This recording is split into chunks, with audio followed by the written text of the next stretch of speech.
Venture ஊராட்சி மன்றத்திலேருந்து நாங்கள் வந்திருக்கோம். 15 வருஷமாக அந்த தண்ணியிலே தான் நாங்கள் படாத பாடுபட்டு இருக்கோம். மணலி புதுநகரில் எல்லாம் 10 ஊர் தண்ணி அங்கே திருப்பி விட்டுறாங்க. எழில் நகர்லேருந்து வந்திருக்கோம்.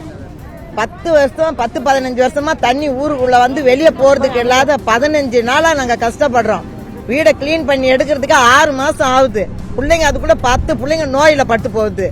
அதை பாக்குறதுக்கே நேரம் சரியாகுது. எங்களுக்கு வீடியோ பார்க்க முடியல. ஒன்னா இல்ல காவா தண்ணி, கொசு தண்ணி எல்லாமே உள்ள வந்து போகுது.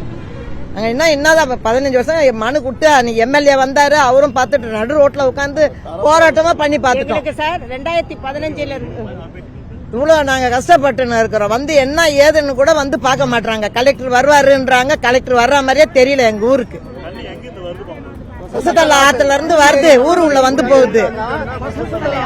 கொசஸ்தல ஆத்துல இருந்து வந்து போகுது தண்ணி. அது வெளியில ஓடுறதுக்கும் வழி இல்லாத வச்சிருக்காங்க. இதுல கூட வந்து காவா தண்ணி, செப்டி டேங்க் தண்ணி எல்லாமே ஊருக்குள்ள இருக்குது.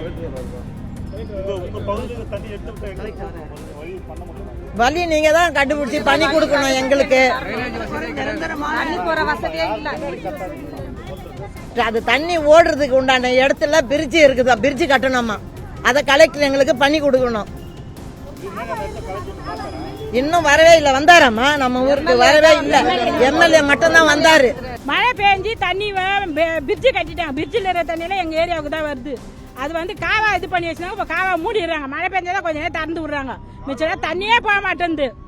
தண்ணி போவாத வீட்டுலாம் தண்ணி வந்து கொசு. காவா எதுவும் ரிப்பேர் பண்ணாத காவா செடி வளர்ந்து காவாலாம் ஒரே கொசு தொல்லை. நைட்ல தூங்கல. 2 வாரத்துக்கு முன்னே கால் வலி வந்து 3000 4000 செலவு பண்ணேன். அப்போ கூட சரியா ஆகல. அதுக்கு தண்ணிக்கு ஒரு வழி பண்ணுங்க. மழை பெஞ்சா தண்ணி வந்துடுது. எப்படி தானே அங்கே இருக்கிறது? குழந்தைங்களாம் அப்பப்போ உடம்பு சரியில்லை, ஜுரம் தலைவலி எல்லாம் வந்துடுது. குழந்தைங்களுக்கு எவ்வளோ தூரம் ஆஸ்பத்திரிக்கு அப்பப்போ போயிட்டு போகிறோம். அப்போ கூட சரி அந்த கொசு தொலை பண்ணாதான் எங்களுக்கு ஒரே செடி வாசிப்படியெல்லாம் செடி ஒரே செடி ஆகிய கொசு தொல்லை. காவா தண்ணி சுத்தமாக போகிறதே கிடையாது. காவா தண்ணி அப்படியே நிற்கிது.